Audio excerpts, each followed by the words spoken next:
എല്ലാവർക്കും സലു കിച്ചണിലേക്ക് സ്വാഗതം.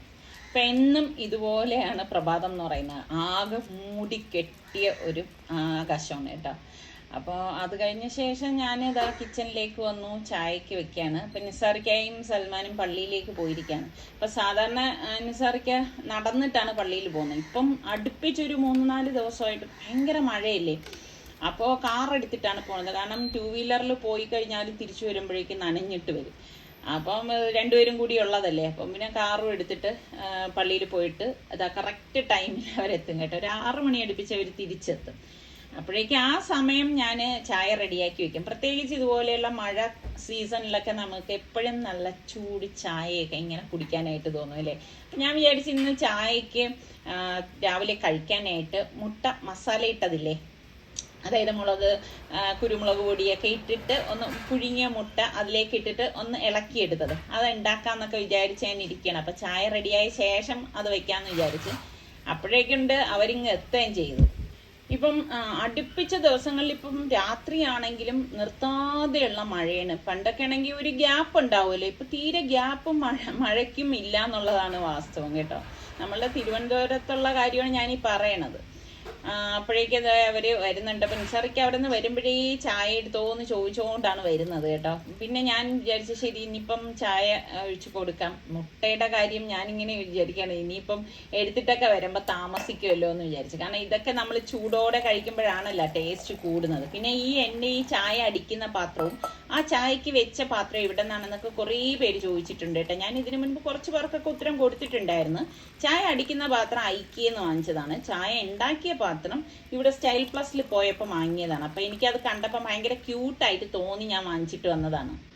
ഒരിക്കലും ഇല്ലാതെ നിസാറിക്ക ചായക്ക് കടിയായിട്ട് നമ്മുടെ വാഴയ്ക്കപ്പവും വട ഉഴുന്നുവട ഉണ്ടല്ലോ അത് വാങ്ങിയിട്ട് വന്നു. നല്ല ചൂട് വാഴയ്ക്കപ്പവും ചൂട് ഉഴുന്നുവടയും കേട്ടോ.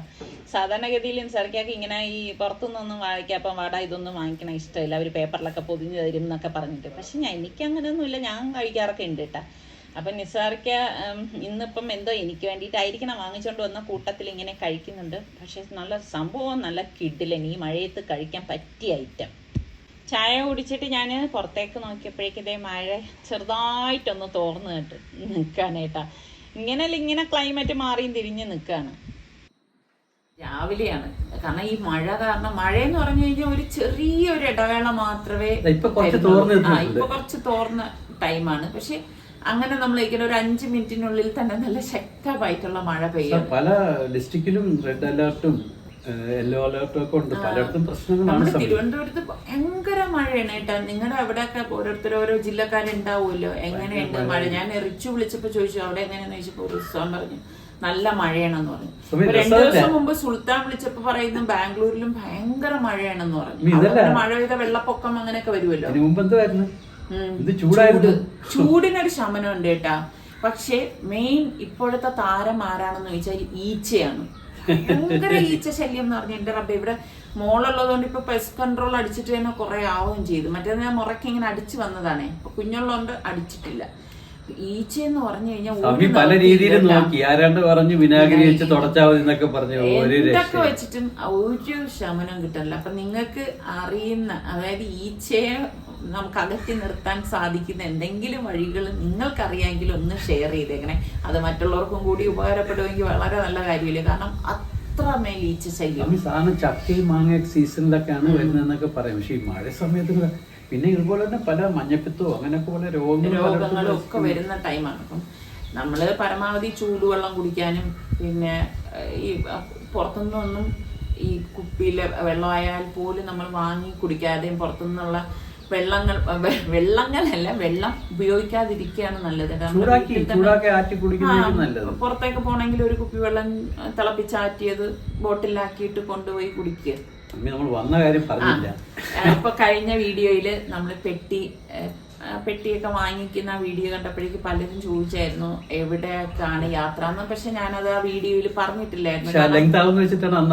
അപ്പൊ പലരും പറഞ്ഞു ആ ഒരു വാക്ക് പറയുന്നത് കൊണ്ട് എന്താണ് ലെങ്തി ആയി പോകുന്നത് വീഡിയോ എന്ന് പറഞ്ഞു. കാരണം അത് ആ വീഡിയോ തീരാറാകുന്ന സമയത്താണ് പറയണത്. പക്ഷെ അത് നമ്മൾ പറയുമ്പോ ചുമ്മാ അങ്ങ് പറഞ്ഞു പോയാൽ സന്തോഷം പ്രകടിപ്പിക്കണം തോന്നി. കാര്യം ഞങ്ങള് വളരെ ആഗ്രഹിച്ച, പക്ഷെ ചെയ്യാനുള്ള സാഹചര്യങ്ങൾ മുമ്പ് ഉണ്ടായിട്ട് പോലും നമ്മൾ പല ഉത്തരവാദിത്തങ്ങളും എല്ലാം കഴിഞ്ഞിട്ട് സമാധാനപരമായിട്ട് അന്ന് ഗൾഫിലുള്ളപ്പോൾ പോലും ഞാൻ പറഞ്ഞിട്ടുണ്ട് നമ്മൾ നാട്ടിൽ നിന്ന് പോയി ചെയ്യുന്നതായിരിക്കും. ആ സമയത്ത് പലരും ആദ്യം എവിടേക്കാണ് പോണെന്ന് പറയാൻ ഇൻഷാല്ലാ ഞാനും സർക്കയും ഹജ്ജിന് പോവുകയാണ്. പ്രാവശ്യം സെലക്ഷൻ കിട്ടി ഞങ്ങള് 1.25 ലക്ഷം ആൾക്കാർ ഇന്ത്യയിൽ നിന്ന് തന്നെ പോകുന്നുണ്ട്. കേരളത്തിൽ നിന്ന് തന്നെ ഏകദേശം 17,000 പേര് പോകുന്നതിൽ ഒരു അതിഥിയായിട്ട് പോകാൻ സാധിച്ചു. അൽഹംദുലില്ലാഹ്, വളരെ സന്തോഷം. സാധിക്കട്ടെ എന്ന് നിങ്ങൾ ദുആ ചെയ്യുക. കാരണം ഈ തടസ്സങ്ങൾ വരാൻ പലർക്കും പല നിങ്ങൾ എല്ലാവരും പ്രാർത്ഥിക്കുക നല്ല രീതിയിൽ. തടസ്സങ്ങളൊന്നും ഇല്ലാതെ എല്ലാ പരിപൂർണമായി സ്വീകാര്യമായ ഒരു ഹജ്ജ് ചെയ്ത് ആരോഗ്യത്തോട് മടങ്ങി വരാൻ നിങ്ങൾ എല്ലാവരും പ്രാർത്ഥിക്കണം. അതുപോലെ തന്നെ നിങ്ങൾക്ക് എല്ലാവർക്കും വേണ്ടി ഞങ്ങൾ പ്രാർത്ഥിക്കുന്നതാണ്, എല്ലാവരുടെയും ഐശ്വര്യത്തിനും സമാധാനത്തിനും. പിന്നെ ഒരുപാട് പേര് ഇത് കാണുന്നവര് കഴിഞ്ഞതിൽ തന്നെ ഒന്നും അറിയാതെ ആൾക്കാർ പോലും ഇതാ ഹജ്ജിന് പോകണ്ട, പിന്നെ അവർക്ക് കുട്ടികളില്ല എന്നൊക്കെ പറഞ്ഞ് ഒത്തിരി മെസ്സേജ് കാര്യങ്ങൾ അങ്ങനെയൊക്കെ വരുന്നുണ്ട്. ശരിക്കും നിങ്ങളുടെയൊക്കെ വേദനകൾ നന്നായി മനസ്സിലാവുന്നുണ്ട്. ചിലര് ഹസ്ബൻഡിന് ജോലി അതെന്തോ പ്രശ്നം എന്നൊക്കെ പറഞ്ഞ് കുറേ മെസ്സേജ് ഇങ്ങനെ വന്നിട്ടുണ്ടായിരുന്നു. അപ്പം എല്ലാവർക്കും വേണ്ടിയിട്ടും നമ്മൾ ദുആ ചെയ്യുന്നതാണ്. കുറച്ച് ദിവസം ഉണ്ടാവും, അപ്പൊ അതുകൊണ്ട് സമാധാനത്തിൽ എല്ലാവർക്കും വേണ്ടി ഞങ്ങൾ പ്രാർത്ഥിക്കും. ഒരു കാരണവശാലും ഞങ്ങളെ മനസ്സിൽ ഓർമ്മിപ്പിക്കാൻ വേണ്ടി നിങ്ങളെല്ലാം ദുആ ചെയ്യണം. കാര്യം വെച്ച് കഴിഞ്ഞാൽ ചിലപ്പോൾ നമ്മൾ തിരക്കിൻ്റെ ഇടയിലൊന്നും മറന്നു പോകാതിരിക്കാൻ വേണ്ടി നമ്മളെല്ലാവരും പല ആൾക്കാരും നമ്മളടുത്ത് വസിയത്ത് ചെയ്തിട്ടുണ്ട്. അവർക്കെല്ലാ വേണ്ടിയും ഇൻഷാ അല്ലാഹ് പ്രാർത്ഥിക്കുന്നതാണ്. അപ്പം പറഞ്ഞു തന്നത് നമ്മൾ ഗൾഫിലായിരുന്ന സമയത്ത് പലരും ചോദിച്ചിട്ടുണ്ട്, കുറേ ഉംറകൾ ചെയ്തിട്ടുണ്ട് കേട്ടോ അവരായിരുന്ന സമയത്തൊക്കെ. അപ്പം ഹജ്ജ് നിങ്ങൾക്ക് ചെയ്തുകൂടെയെന്ന് ആ സമയത്ത് ചോദിക്കുമ്പോഴും നിസാറൊക്കെ പറഞ്ഞത് ഹജ്ജിന് അതിൻ്റെതായ ഒരു രീതി ഉണ്ടല്ലോ, അല്ലാതെ നമ്മൾ ഇവിടെ നിന്ന് ഒരു 10 ദിവസം ലീവ് എടുത്തിട്ട് ഞാൻ പോയിട്ട് അന്നൊക്കെ അങ്ങനെയായിരുന്നു കേട്ടോ. കാരണം വളരെ ഈസി ആയിരുന്നു ഹജ്ജ് ചെയ്യാനായിട്ട്. അവിടെ നിന്ന് തന്നെ നമുക്ക് പേപ്പർ കിട്ടിക്കഴിഞ്ഞാൽ പോയിട്ട് ചെയ്തിട്ട് വരാം എന്നൊക്കെ ഉള്ള ഒരു കാലഘട്ടം ഉണ്ടായിരുന്നു. അപ്പൊ നിസാറിക്ക പറഞ്ഞതെന്ന് വെച്ചാൽ ഇല്ല, എനിക്ക് നാട്ടിൽ നിന്ന് തന്നെ ഇവിടെ മക്കത്ത് വന്നിട്ട് ഹജ്ജ് ചെയ്യണം. നാട്ടിൽ നിന്നെന്ന് പറയുമ്പോൾ അതിൻ്റെതായ രീതിയിൽ ക്ലാസ്സിലും കാര്യങ്ങളും ഒക്കെ അറ്റൻഡ് ചെയ്ത ശേഷം വന്ന് ഹജ്ജ് ചെയ്യണമെന്ന് അന്നേ നിസാറിക്കയുടെ ഒരു ആഗ്രഹം. ഉത്തരവാദിത്തങ്ങളുണ്ട്, അതൊക്കെ തീർന്നിട്ട് വേണം. പക്ഷെ എനിക്ക് എപ്പോഴും തോന്നിയിട്ടുണ്ട് കേട്ടോ നിസാറിക്ക ഇങ്ങനെ ഈ ചില കാര്യങ്ങളൊക്കെ ഇങ്ങനെ ആഗ്രഹിച്ച് ഇങ്ങനെയുള്ള കാര്യങ്ങളൊക്കെ ആഗ്രഹിക്കും, അതെല്ലാം പഠിച്ചവൻ അതിൻ്റെതായ വഴി ഒരുക്കി കൊടുക്കും. അതേ സമയത്ത് നടക്കത്തുള്ളൂ, നമ്മൾ എത്ര ധൃതി പിടിച്ചിട്ടും കാര്യമില്ല. പിന്നെ വേറൊരു ഉണ്ട്, ഇത് ആഗ്രഹിക്കുന്ന ഒത്തിരി പേരുണ്ട്. ഈ പുണ്യ നഗരത്തിൽ ഒന്ന് വിസിറ്റ് ചെയ്യാനും ഇതുപോലെ ഉംറയും ഹജ്ജും ചെയ്യാനൊക്കെ ഇഷ്ടപ്പെടുന്നവരും ആഗ്രഹിക്കുന്നവരും നമ്മുടെ കൂട്ടത്തിൽ ഒത്തിരി പേരുണ്ടാവും. പക്ഷെ അവരെല്ലാ ആഗ്രഹങ്ങളും പഠിച്ചവൻ സാധിച്ചു കൊടുക്കട്ടെ. ഇനി സമയമുണ്ട്. നമുക്കിപ്പോൾ ഒരിക്കലും പൈസ നമുക്കിത് നിർബന്ധമാക്കപ്പെട്ട ഒരു അമലാണ്. പക്ഷേ സാമ്പത്തികവും അതുപോലെ ആരോഗ്യമൊക്കെ ഉള്ളവർക്കാണ് അത് ചെയ്യേണ്ട ഉള്ളത്. പക്ഷെ ഇല്ലാത്തവർക്ക് നമുക്ക് വേണമെങ്കിൽ പഠിച്ചവൻ്റെ തേടുക, അതിനുള്ള സാഹചര്യം പഠിച്ചവനുണ്ടാക്കും. തീർച്ചയായിട്ടും നമുക്ക് ആഗ്രഹമുണ്ട്, പഠിച്ചവൻ എങ്ങനെയെങ്കിലും അത് സാധിച്ച് തന്നിരിക്കും, അത് ഉറപ്പാണ്. അല്ലാതെ നമ്മൾ പൈസ ഇല്ല, അയ്യോ എനിക്ക് അതില്ല, സമയത്ത് അത് അതിനുള്ള വഴി ഒരുക്കി തരും. നമ്മൾ നീയത്തുണ്ടാവണം. നീയത്ത് ചെയ്ത് കഴിഞ്ഞാൽ നടന്നിരിക്കും. നമ്മൾ ആഗ്രഹിച്ചുകൊണ്ട് നമ്മൾ മനസ്സിൽ കരുതണം. ഞാൻ വീഡിയോ സ്റ്റാർട്ട് ചെയ്തപ്പോ എന്ത് പറഞ്ഞു, 5 മിനിറ്റിനുള്ളിൽ മഴ ഉണ്ടാവുന്ന മഴ പെയ്യുവാണ്. എന്തായാലും ഇന്ന് ഞാനിപ്പം അപ്പൊ നിങ്ങൾ എല്ലാവരും ഞാൻ ഒരിക്കൽ കൂടി പറയുകയാണ്, നമുക്ക് എല്ലാവർക്കും വേണ്ടിയിട്ടും ദുആ ചെയ്യുക, നല്ല രീതിയിൽ ഹജ്ജ് നിർവഹിച്ച് മടങ്ങി വരാനുള്ള നിങ്ങളെല്ലാവരും ദുആ ചെയ്യുക. നിങ്ങൾക്ക് എല്ലാവർക്കും വേണ്ടിയിട്ടും തീർച്ചയായിട്ടും ഞങ്ങൾ അവിടെ എത്തുമ്പോൾ ദുആ ചെയ്യുന്നതായിരിക്കും. പിന്നെ ഇന്നിപ്പോ നമുക്ക് മഴയത്ത് പറ്റിയ ഒരു ബ്രേക്ക്ഫാസ്റ്റും ലഞ്ചും ഒക്കെ ആണ് ഞാനിങ്ങനെ പ്ലാൻ ചെയ്യും. ചില കാലാവസ്ഥകൾ നമുക്ക് അങ്ങനെയാണല്ലോ. അപ്പൊ ഞാൻ വിചാരിച്ചു ഇന്നിപ്പോ അങ്ങനെ എന്തായാലും ഭയങ്കര കോംപ്ലിക്കേഷൻസ് ആ പോകുന്നല്ലേ കേട്ടാ. പഴയ ഓർമ്മകൾ ഉണർത്തുന്ന ഞാൻ രാവിലെ നിസാറിക്കായിട്ട് അങ്ങനെ ഷെയർ ചെയ്തതുകൊണ്ടാണ് അറിയണത് ഇന്ന് ഇതായാലും എന്നൊക്കെ പറഞ്ഞിട്ട്. അപ്പൊ എന്തായാലും അപ്പൊ ഞാൻ രണ്ടാമത്തെ ലഞ്ച് ഞാനാണ് സജസ്റ്റ് ചെയ്തത്. ഈ ബ്രേക്ക്ഫാസ്റ്റ് പറഞ്ഞെങ്കിലും ലഞ്ചാണ് എനിക്ക് നീ ഇത് ഉണ്ടാക്കാൻ പറയുന്നത്. നീ നടക്കോ എന്നൊക്കെ നമുക്ക് കണ്ടിട്ട് പറയാം. എന്നൊന്നും എനിക്കറിയത്തില്ല ഈ മഴയത്ത്. ഞാൻ പറഞ്ഞില്ലേ മഴ നോക്കിക്കേ.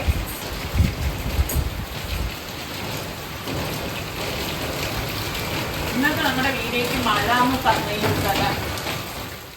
അപ്പോൾ പലഹാരത്തിന് വേണ്ടിയിട്ട് ഞാൻ നമ്മുടെ ചെറുപയർ നന്നായിട്ടൊന്ന് കഴുകി എടുത്തിട്ടുണ്ട്. അപ്പോൾ അത് കുറച്ച് അധികം വെള്ളം ഒഴിച്ചിട്ട് ഒന്ന് പാകത്തിനുള്ള ഉപ്പും പച്ചമുളകും ചേർത്തൊന്ന് വേവിക്കാനായിട്ട് വെക്കണം. ശരിക്കും പറഞ്ഞു കഴിഞ്ഞാൽ ഇത് നല്ല പുട്ടിന് നല്ല ഒരു കോമ്പിനേഷനാണ് അല്ലേ, ചെറുപയർ എന്ന് പറയുന്നത്. അപ്പം അതവിടെ വേകുന്ന ടൈം കൊണ്ട് ഞാൻ വിചാരിച്ച് എങ്കിൽ പിന്നെ പുട്ടിനൊന്ന് നനച്ചെടുക്കാമെന്ന്. അപ്പം ഇന്നിപ്പം അരിപ്പുട്ടാണ് തയ്യാറാക്കണത്. ഇവിടെ നിസാർക്കാക്ക് ഇഷ്ടം ഗോതമ്പ് പുട്ടാണ് കേട്ടോ. എപ്പോഴും നമ്മുടെ വീട്ടിൽ ഗോതമ്പ് പുട്ടല്ലേ ഉണ്ടാക്കണത്. അപ്പം എനിക്ക് അരിപ്പുട്ടിനോടാണ് ഇഷ്ടം കൂടുതൽ കേട്ടോ. അപ്പോൾ വല്ലപ്പോഴൊക്കെ ഇതുപോലെ ഞാൻ അരിപ്പുട്ടും റെഡിയാക്കാറുണ്ട്. അപ്പം ഞാൻ എന്താ പുട്ടിന് വേണ്ടിയിട്ടെല്ലാം ഒന്ന് നനച്ചെടുക്കുകയാണ്.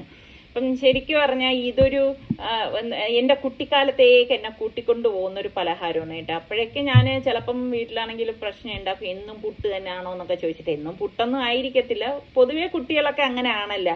പുട്ട്, പയറ്, പപ്പടം, ഇത് ഒരു ദിവസം അതായിരിക്കും, ചിലപ്പം പുട്ടും പഴവും ആയിരിക്കും. അപ്പം നിങ്ങൾക്കൊക്കെ എങ്ങനെയാണ് പുട്ടും എന്ത് കൂട്ടിയിട്ട് കഴിക്കാനാണ് ഇഷ്ടം? ശരിക്കും പറഞ്ഞാൽ പുട്ടിന് എല്ലാവർക്കും ഒരു പുച്ഛമാണ്. പക്ഷെ അത് നമ്മുടെ നാട്ടിൽ നിന്നൊക്കെ നമ്മൾ കുറച്ച് മാറി താമസിക്കുമ്പോഴാണ് നമ്മൾ ഈ പുട്ടൊക്കെ കഴിക്കണമെന്ന് വല്ലാതെ കൊതി തോന്നുന്നത്. അത് ഇപ്പോഴേ എല്ലാ നാട്ടിലും ഇതുപോലെ പുട്ടുപൊടിയും എല്ലാം നമുക്ക് വാങ്ങിക്കാനായിട്ട് കിട്ടും. ഇതൊന്നും കിട്ടാതിരുന്ന ഒരു കാലഘട്ടം ഉണ്ടല്ലോ, ആ സമയത്തെ കാര്യമാണ് ഞാൻ പറയുന്നത് കേട്ടോ. അപ്പോൾ ദാ കറിവേപ്പില പറിക്കാൻ, താളിക്കാൻ വേണ്ടി എനിക്ക് കറിവേപ്പില പറിക്കണമായിരുന്നു. ഇപ്പം നല്ല മഴ ഇതുപോലെ ഉള്ളത് കാരണം കറിവേപ്പിലയും ഇങ്ങനെ എന്താ പറയാ ഒടിഞ്ഞു തൂങ്ങിയതുപോലെ നിൽക്കുകയാണേ. അപ്പം സാധാരണഗതിയിലും ഇത് മണ്ട നോക്കിയിട്ട് ഒടിച്ചെടുക്കണം എന്ന് പറയും. ഇന്നിപ്പം ഞാൻ അങ്ങനെ ചെയ്യണില്ല, അത്യാവശ്യത്തിന് വേണ്ട 2-3 തണ്ട് ഇതിൽ നിന്ന് ഇളക്കി എടുക്കുന്നേ ഉള്ളൂ. അപ്പോൾ ദാ നമ്മളുടെ ചെറുപയർ ഞാൻ 100 എടുത്തു കൊണ്ടുവന്ന് വെച്ചു. ആ സമയം തന്നെ ദാ പുട്ടും റെഡി ആയിട്ടുണ്ട്. അപ്പം ഇത് നല്ല ഒരു കോമ്പിനേഷനാണ്, പുട്ട്, പയറ്, പപ്പടം. ഈ കോമ്പിനേഷൻ ഇഷ്ടമുള്ളവർ നമ്മുടെ കൂട്ടത്തിൽ എത്ര പേരുണ്ടെന്ന് പറയുക കേട്ടോ. അപ്പൊ താളിക്കാൻ വേണ്ടിയിട്ട് ഞാൻ എന്താ വറ്റൽമുളക് എടുത്തു. അപ്പൊ ഈ വറ്റൽമുളക് ഇവിടെ നിന്നാണെന്ന് ഒരുപാട് പേര് എൻ്റെ അടുത്ത് ഇങ്ങനെ ചോദിച്ചായിരുന്നേ. കുറേ പേർക്കൊക്കെ ഞാൻ റിപ്ലൈ കൊടുത്തിട്ടുണ്ടായിരുന്നു. ഇത് ഞാൻ ഓൺലൈനിൽ നിന്ന് വാങ്ങിയതാണ് കേട്ടോ. കാരണം ഇവിടുത്തെ ഷോപ്പുകളിലൊക്കെ ഞാൻ നോക്കിയിട്ട് ഒരു കടകളിലും ഇല്ല, ചാലയിലൊക്കെ ഞാൻ അന്വേഷിച്ചിട്ടുണ്ട് കേട്ടോ. അപ്പോഴൊന്നും എനിക്കിത് കിട്ടിയിട്ടില്ല. അങ്ങനെ വന്നപ്പോഴേക്ക് ഞാൻ ഓൺലൈനിൽ സെർച്ച് ചെയ്ത് നോക്കിയപ്പോൾ ഈ മുളകുണ്ട്. അങ്ങനെ ഓൺലൈനിൽ വാങ്ങിയാണ്, കുറച്ചധികം വാങ്ങിച്ചു വെച്ചിട്ടുണ്ട് കേട്ടോ. അപ്പം താളിപ്പിനൊക്കെ ഇടാൻ നല്ലതല്ലേ. അപ്പം ഞാൻ താളിച്ചത് പയറിലേക്ക് ഇട്ടു. അപ്പം ഇതാണ് നമ്മളുടെ ഇന്നത്തെ ഞാൻ പറഞ്ഞ അടിപൊളി ബ്രേക്ക്ഫാസ്റ്റ് എന്ന് പറയുന്നത്. ഈ മഴ സമയത്ത് കഴിക്കാൻ പറ്റിയ ഒരു കിഡു ഐറ്റമാണ്. എന്താ, അത് നല്ല ചൂടോടുകൂടി തന്നെ കഴിക്കണം കേട്ടോ. ഇതെല്ലാം ഇങ്ങനെ കൂട്ടിക്കുഴച്ച് കഴിക്കുമ്പോൾ ഉള്ള ആ ഒരു ടേസ്റ്റ് എന്ന് പറഞ്ഞാൽ അത് പറഞ്ഞറിയിക്കാൻ പറ്റത്തില്ല, അത്ര ടേസ്റ്റ് തന്നെയാണ്. അടിപൊളി കേട്ടോ. അപ്പൊ ഞാൻ നേരത്തെ പറഞ്ഞില്ലേ, ഇതാ വലിയൊരു മഴ വരാൻ വേണ്ടിയിട്ട് ഇപ്പൊ മഴ സ്റ്റാർട്ട് ചെയ്ത് തുടങ്ങിയിട്ടുണ്ട്. അപ്പൊ ഇതാണ് നമ്മളുടെ ഇപ്പൊ തിരുവനന്തപുരത്തിന്റെ കാലാവസ്ഥ എന്ന് പറയുന്നത് കേട്ടോ. പിന്നെ ഈ അടുത്തൊന്നും വീഡിയോസ് ഒന്നും ഇടാത്തതിന്റെ കാര്യം എന്തെന്ന് പറഞ്ഞാൽ നമുക്ക് ഹജ്ജിന് പോകാൻ വേണ്ടിയിട്ടുള്ള പ്രിപ്പറേഷനും കാര്യങ്ങളൊക്കെ ഉണ്ടായിരുന്നു. അപ്പൊ ഹജ്ജ് ക്ലാസ് പല സ്ഥലങ്ങളിലായിട്ട് നടക്കും. അപ്പൊ അവരത് അറിയിക്കും ഇന്നടുത്ത് ക്ലാസ് ഉണ്ടെന്നുള്ളത്. അപ്പൊ ആ ക്ലാസ് അറ്റൻഡ് ചെയ്യാനായിട്ട് പോകും. അപ്പൊ രാവിലെ പോയി കഴിഞ്ഞാൽ രാവിലെ ക്ലാസ് സ്റ്റാർട്ട് ചെയ്ത് കഴിഞ്ഞാൽ വൈകുന്നേരം ഒരു ചിലയിടത്ത് 4 മണി വരെ, ചിലപ്പോൾ 5 മണി വരെയൊക്കെ ക്ലാസ് ഉണ്ടാവും കേട്ടോ. അപ്പൊ ഞാനിപ്പോൾ ഇതാ കുറച്ച് മസാല, മുളക്, മല്ലിപ്പൊടി, ഇച്ചിരി കുരുമുളക് പൊടിയൊക്കെ ചേർത്തിട്ട് മഞ്ഞൾപ്പൊടിയൊക്കെ ചേർത്ത് സാധാരണ നോർമൽ മസാലയില്ലേ മീൻ പൊരിക്കാൻ വേണ്ടിയിട്ട്, അത് മസാലയൊന്ന് കുഴച്ച ശേഷം നമ്മുടെ പൊരിക്കാനുള്ള മീൻ ചൂര മീനാണ് കേട്ടോ.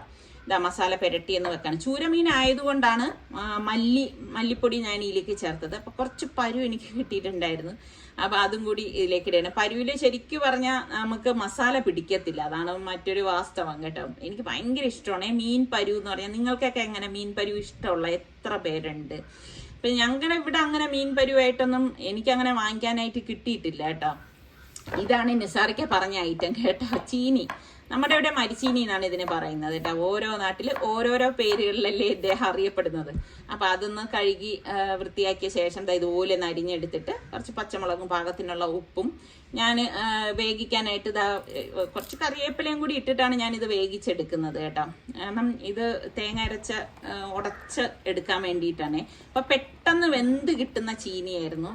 ഒരു തിള വന്നപ്പോൾ തന്നെ സംഭവം വെന്തിട്ടുണ്ട്. അപ്പം അരപ്പിന് വേണ്ടിയിട്ട് തേങ്ങ, പച്ചമുളക്, വെളുത്തുള്ളി അല്ലി, ചുവന്നുള്ളി, കൊച്ചുള്ളി ഉണ്ടല്ലോ, പിന്നെ നമ്മുടെ ചെറിയ ജീരകം, കുറച്ച് കറിവേപ്പില, ഇത്രയും ഒന്ന് ഒതുക്കിയെടുക്കും കേട്ടോ. മഞ്ഞൾപ്പൊടി ഇത്രയും കൂടി ചേർത്തിട്ട് ഒരുപാട് അങ്ങ് അരയേണ്ട കാര്യമില്ല, ഒന്ന് ഒതുക്കിയെടുത്താൽ മാത്രം മതി. എന്നിട്ട് ഊറ്റിയെടുത്ത ചീനിയിലേക്ക് ഞാൻ ഈ അരപ്പിട്ട് കൊടുക്കാണ്. എന്നിട്ട് നമുക്ക് ഇനി ഇതൊന്ന് ഇളക്കിയെടുക്കാം. ശരിക്ക് മഴ സമയമൊക്കെ വരുമ്പോഴാണ് നമുക്ക് നല്ല എന്താ പറയാൻ മീൻകറിയും മരിച്ചീനിയും ഒക്കെ കഴിക്കാനായിട്ടൊക്കെ തോന്നുന്നത് അല്ലേ. ഓരോരുത്തർക്ക് ഓരോരോ ആഗ്രഹങ്ങളായിരിക്കും. ഇതുപോലെയൊക്കെ ആഗ്രഹം, ഇന്നത് കഴിക്കണം, ആ സമയത്ത് ഇത് കഴിക്കാൻ ഇഷ്ടമുള്ള എത്ര പേരൊക്കെ ഉണ്ടെന്നൊന്ന് പറയുക. ഞാനിങ്ങനെ ചോദിക്കണമെന്ന് വെച്ചാൽ വേറൊന്നുമല്ല, നിങ്ങളുടെ കാര്യങ്ങൾ കൂടി എൻ്റെ അടുത്ത് ഷെയർ ചെയ്യാമല്ലോ. അപ്പം നമ്മളുടെ കൂട്ടത്തിലുള്ള മറ്റുള്ളവർക്കും അതൊക്കെ അറിയുകയും ചെയ്യാം. അത്ര മാത്രമേ ഉദ്ദേശിക്കുന്നുള്ളൂ കേട്ടോ. അപ്പം ഞാൻ ഇതിന് വിചാരിച്ച് എനിക്ക് പിന്നെ ഇന്ന് വറുത്തരച്ച കറി ഉണ്ടാക്കാം. സാധാരണ ഉള്ളതിൽ നിന്ന് കുറച്ച് വ്യത്യസ്തമായിട്ട്. അപ്പം ഞാനൊരു 3 ടീസ്പൂണ് മുളക് പൊടിയും, ഒരു കൈപ്പിടി കുറച്ച് കുരുമുളക്, അതുപോലെ തന്നെ 3 ടീസ്പൂണ് മല്ലിപ്പൊടി, 1 ടീസ്പൂണ് മഞ്ഞൾപ്പൊടി, ഒരു 3-4 ചെറിയ ചുവന്നുള്ളിയും ചേർത്തിട്ട് തീ കുറച്ച് വെച്ച് അതൊന്ന് ചൂടാക്കി എടുക്കാനായിട്ടാ. സാധാരണഗതിയിൽ നമ്മൾ ആദ്യം തേങ്ങയല്ലേ അരയ്ക്കുന്നത്. പിന്നെ 1/2 കപ്പ് തേങ്ങ അവിടെ എടുത്തിട്ടുണ്ട്. അപ്പം തേങ്ങയും ചേർത്തിട്ട് ഫ്ലെയിം കുറച്ച് വെച്ചിട്ട് വേണം ഇതൊന്ന് മൂപ്പിച്ചെടുക്കാൻ. വല്ലാതെ അങ്ങ് മൂപ്പിച്ച് ഞാൻ എടുക്കുന്നില്ല, ഈ ഒരു പരുവത്തിൽ മാത്രമേ ഞാൻ എടുക്കുന്നുള്ളൂ കേട്ടോ. അപ്പം എനിക്ക് ഒരുപാട് ഇങ്ങനെ കറുത്ത കറി വലിയ പ്രിയമില്ല, അതുകൊണ്ടാണ് ഞാൻ ഈ ഒരു പരുവത്തിൽ ഗ്യാസ് ഓഫ് ചെയ്ത്. ഇനി ഇതൊന്ന് തണുത്ത ശേഷം നമുക്ക് മിക്സിയുടെ ജാറിലേക്ക് ഇട്ടിട്ട് ഇത് ഒന്ന് അരച്ചെടുക്കണം. ഇതുപോലെ തന്നെ ചൂരമീന് നമ്മൾ മുളക് കറിയൊന്നും വെച്ച് കഴിഞ്ഞാൽ അത്ര ടേസ്റ്റ് ഒന്നും ഉണ്ടാവത്തില്ല. തേങ്ങ വറുത്തരച്ച് കറി വെക്കുന്നതാണ് ചൂരമീനിന് എപ്പോഴും ടേസ്റ്റ് കൂടുതൽ കിട്ടുന്നത് കേട്ടോ. അപ്പം ഞാൻ എന്ന് വെച്ചാൽ ഇതുപോലെ ഒന്ന് ക്രഷ് ചെയ്തെടുക്കും. അതിനുശേഷമാണ് ഞാൻ പാകത്തിനുള്ള വെള്ളം ഒഴിച്ചിട്ട് ഒന്ന് അരച്ചെടുക്കുന്നത്. അപ്പം നമ്മൾ അമ്മിക്കല്ലിലൊക്കെ അരച്ചെടുക്കത്തില്ലേ, ആ ഒരു പരുവത്തിൽ നമുക്ക് കിട്ടി. ഈ ഒരു സമയത്ത് ഞാൻ ഉപ്പും കൂടി ഇതിലേക്ക് ചേർത്ത് കൊടുക്കാനായിട്ട്. അപ്പം പിന്നെ സ്പെഷ്യലായിട്ട് പിന്നെ നമ്മൾ ഉപ്പ് ഇതിലേക്ക് ചേർക്കേണ്ട ആവശ്യമില്ല. ഇതൊന്ന് അടിച്ചെടുക്കും. എന്നിട്ട് ഇത് നമുക്ക് ഇനിയിപ്പം മൺചട്ടിയിലേക്ക് ഇട്ട ശേഷം പാകത്തിനുള്ള വെള്ളം കൂടി ഒഴിച്ചിട്ട് പിന്നെ ഇതൊന്ന് തിളപ്പിക്കാനായിട്ട് വെക്കണം കേട്ടോ. അപ്പൊ ഞാൻ ഇങ്ങനെ വീഡിയോ കാണിക്കുമ്പോഴേക്ക് ചിലരെന്ത് ചെയ്യുന്ന വീഡിയോ സ്കിപ്പ് ചെയ്ത് കാണുവേ. എന്നിട്ട് എൻ്റെ അടുത്ത് ചോദിക്കും ഇത്ത ഉപ്പ് ചേർത്തില്ലേന്ന്. ഞാൻ എന്താ 2 പച്ചമുളക് കീറിയത്, ഒരു 1/4 കപ്പ് പുളിവെള്ളവും കൂടി ഒഴിച്ചു കൊടുക്കാണ് കേട്ടാ. എന്നിട്ട് നമുക്ക് ഇതൊന്ന് തിളയ്ക്കാനായിട്ട് വെക്കാം. അപ്പൊ ഞാൻ പറയും നിങ്ങൾ വീഡിയോ സ്കിപ്പ് ചെയ്താണോ കണ്ടതെന്ന് ചോദിക്കുന്നുണ്ടായിരുന്നു. അപ്പൊ ഉപ്പ് കുറവ് പോലെ എനിക്ക് തോന്നിയോണ്ടാണ് ഞാൻ കുറച്ച് ഉപ്പും കൂടി ഇതിലേക്ക് ഇട്ട് കൊടുത്തത് കേട്ടോ.